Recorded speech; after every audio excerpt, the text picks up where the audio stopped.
રાજકોટની એ ઉત્કર્ષ સ્કૂલ જે ફરી એકવાર વિવાદમાં આવી ચૂકી છે। નિરીક્ષકોની બેદરકારીને લીધે પેપર અધૂરું રહ્યું હોય તે પ્રકારનો આરોપ વિદ્યાર્થીએ લગાવ્યો છે। ધોરણ 10ના વિદ્યાર્થીએ આ ગંભીર આક્ષેપો આ સ્કૂલના સંચાલકો પર લગાવ્યા છે, જેમાં હોલ ટિકિટમાં સહી પણ નહોતી કરવામાં આવી તેવું તેમના દ્વારા કહેવાય રહ્યું છે।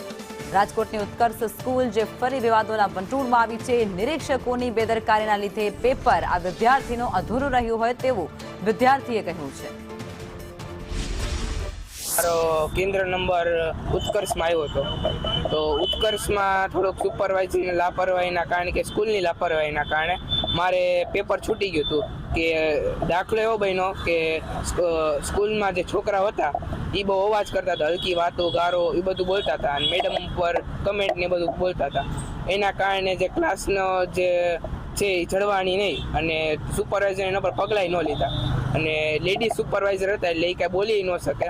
મારું બાળક આવ્યું ત્યારે એ પેપર પૂરું થયું ઢીલો પડી ગયો એટલે મેં પૂછ્યું ભાઈ શું તકલીફ પડી, કે ભાઈ માથા પર બાળકો અંદર વાતચીત કરતા હતા એના કારણે મારે પેપર અધૂરું રહી ગયું અને પ્લસ એ અધૂરું રહી ગયું તો મેં તો નિરીક્ષકને વાત નહોતી કે નિરીક્ષક કે પ્રિન્સિપાલનો કંટ્રોલ નહોતો।